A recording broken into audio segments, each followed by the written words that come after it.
Okay, bit of a change of scenery here. So we're actually just out near the local trails. I thought I'd do a question of the day out here before I head out for a ride. So the with the video I uploaded yesterday with the voids, there were a lot of questions, and I've had this question for every time I load up a video showing voids, and it's been quite a few of them, let's face it. I always get this question saying, oh, but do the engineers allow for that void? Do they actually know, like, is it not relevant because they've designed for a certain level of voids, and then everything's okay. Well, the answer to that question is I don't know what they've done. I haven't seen any data showing any of that. Nobody's ever talked about that in any of the conversations I've ever had with people on what their allowable or rejectable criteria is. So basically, to define that, you need a whole bunch of information on what the flaw is. And so you generate artificial flaws, or you have parts with known flaws, and then you run them through a whole battery of mechanical testing to identify what the effects of these flaws are in the structural part. So there's lots and lots of variables, as you can imagine, obviously laminar thickness, the loading types, whole range of things. However, what we do know, and this is like from the dawn of time of composites, and you can do a Google search on this and look up what the effect of voids in composite laminates are. There's plenty of information out there. So, but what we do know is that they have a negative effect. So, and it's not just in a static load condition, a dynamically loaded condition, like so over a period of time and fatigue and all that sort of stuff.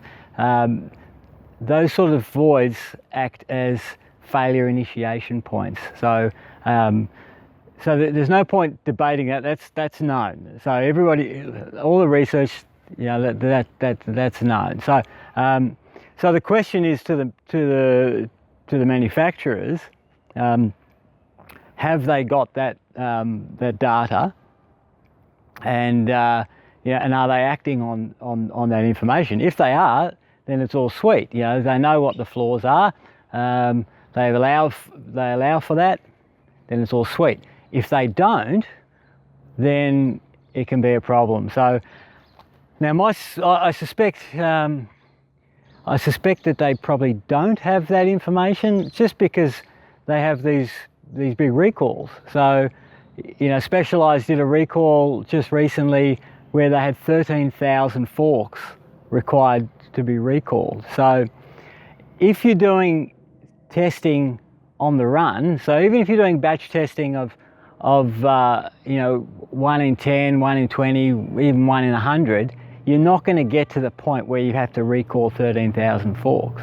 So based on that, and I suppose that recall was an interesting one because I'd scanned quite a number of Specialized forks over the last, for a long time, but over the last few months, I have seen more problems of voids in the crown, and those reports from my customers was referred back to Specialized, and then not long after they do a recall on the fork. So I'll leave that for you to decide whether I had a play in that or not. Of course, I don't expect Specialized to admit that little guy in Australia here, actually found the problem, and I don't expect that for a minute. So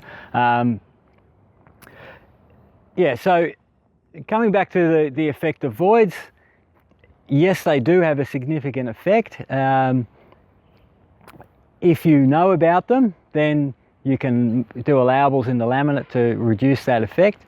But as I said, the question is, do they know about them? So because they're not doing testing on a regular basis. Like, so if you're not testing forks and understanding what your defects are, how can you do a design allowable for something that you don't know exists? So, it's only when forks start failing in the field and then that they can go, oh, hang on, we've got a problem here.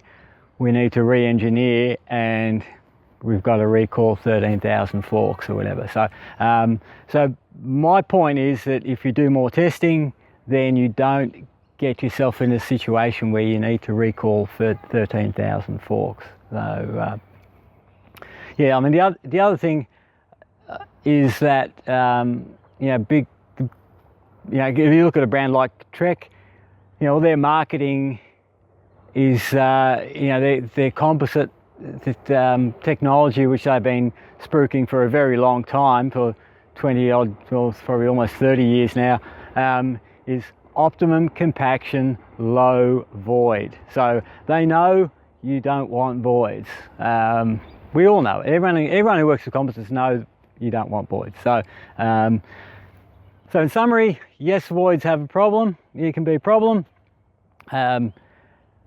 Do the brands know about this problem in each individual product?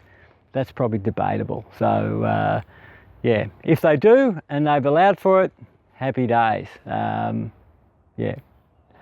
On that note, I'm going to go for a ride. There's a couple of little drops of rain coming down now, but it's really hot and muggy. So, yeah, we're going to go away at the beach for a few days or for a week or so.